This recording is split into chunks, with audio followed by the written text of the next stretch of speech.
Hello, great മീഡിയാസിലേക്ക് സ്വാഗതം. Pavi caretaker മൂന്നാമത്തെ ആഴ്ചയിലേക്ക് കടക്കുകയാണ്. രണ്ടാമത്തെ ആഴ്ചയിലും സിനിമ 200-ന് മുകളിലുള്ള സ്ക്രീനുകളിൽ ഉണ്ടായി എന്നുള്ളത് തന്നെയാണ് ഹൈലൈറ്റായി നിൽക്കുന്ന ഒരു കാര്യം. ഇത് രണ്ടാഴ്ച പൂർത്തീകരിക്കുമ്പോൾ 200 സ്ക്രീനുകളിൽ വരുമ്പോൾ ഒരു കാര്യം പറയാം, ആദ്യം ഈ സിനിമ പരാജയപ്പെടുമെന്ന് കരുതിയെങ്കിൽ ഇന്ന് സിനിമ പയ്യെ പിടിച്ച് കയറുന്ന ഒരു കാര്യം. മലയാളത്തിന് വീണ്ടും ഒരു വെക്കേഷൻ സൂപ്പർ ഹിറ്റ് എന്നാണ് അവർ തന്നെ പുറത്തിറങ്ങിയിരിക്കുന്ന പോസ്റ്ററിൽ കാണുന്നത്.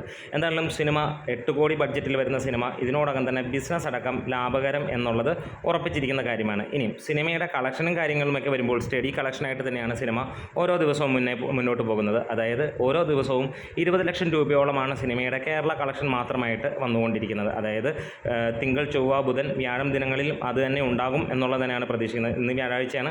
വ്യാഴാഴ്ച ഫൈനൽ കളക്ഷനുമായി നമ്മൾ വരുന്നതാണ്. അന്നേരം അതിൻ്റെ പ്രൂഫും കാര്യങ്ങളും ചിലർ ചോദിച്ചിരുന്നു, തിയേറ്ററുകാർ നമ്മളെ വിളിച്ച് പറയുന്നതാണോ? അങ്ങനെയല്ല, ഇതൊരു ട്രാക്കേഴ്സ് അവർ ഇടുന്ന അവരുടെ പേജിൽ നിന്ന് തന്നെ നമ്മൾ എടുക്കുന്നതാണ്. ഇതേ ട്രാക്കറിൽ നിന്ന് തന്നെയാണ് നമ്മൾ ആടുജീവിതവും അല്ലെങ്കിൽ ഭ്രമയുഗവും വർഷങ്ങൾക്ക് ശേഷവും മഞ്ഞുമൽ ബോയ്സിൻ്റെ ഒക്കെ കളക്ഷൻ എടുത്തിരുന്നത്.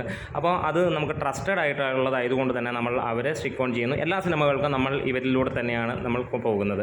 എന്തായാലും അവർ നൽകുന്ന മറുപടി അനുസരിച്ചിട്ട് അല്ലെങ്കിൽ അവരുടെ ഡാറ്റ അനുസരിച്ചിട്ട് ഓരോ ദിവസവും 20 ലക്ഷം രൂപ, അതായത് ഗ്രോസ് ആയിട്ട് അവർ പറയുന്ന കണക്കുകൾ തന്നെയാണ് നമ്മളവിടെ പറയുന്നത്. പിന്നെ പുറത്ത് തിയേറ്ററുകളിൽ വരുമ്പോഴത്തേക്ക് എത്രയാണ് എന്നുള്ളത്, അതായത് ഒരു 12 ലക്ഷം രൂപ 13 ലക്ഷം രൂപ വരുന്നുണ്ടെങ്കിൽ തീർച്ചയായും ഗ്രോസ് ആയിട്ട് തിയേറ്റർ വരുന്നത് 20 ലക്ഷം രൂപയ്ക്ക് മുകളിലാകും. അത് എല്ലാ സിനിമയ്ക്കും അതേ രീതിയിൽ തന്നെയാണ് പറയുന്നത്.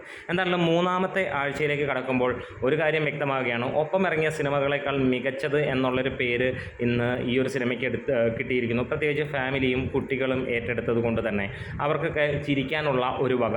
സാധാരണ ദിലീപ് പടങ്ങളിൽ എന്താണ് ആളുകൾ എക്സ്പെക്റ്റ് ചെയ്യുന്നത്, ആ ഒരു രീതിയിലുള്ള സിനിമ തന്നെയാണ്. വലിയ സംഭവങ്ങളോ വലിയ സൂപ്പർ ഹിറ്റോ ഒന്നും പറയല്ല, ഒരു വെക്കേഷൻ ഹിറ്റ് എന്നുള്ള ലെവലിലേക്ക് എത്തുന്നു. ഒരു വലിയ പരാജയമാകേണ്ട സിനിമ ഫാമിലി ഓഡിയൻസിൻ്റെ സപ്പോർട്ടോടു കൂടി തന്നെയാണ് ഈ റേഞ്ചിലേക്ക് എത്തിയിരിക്കുന്നത്.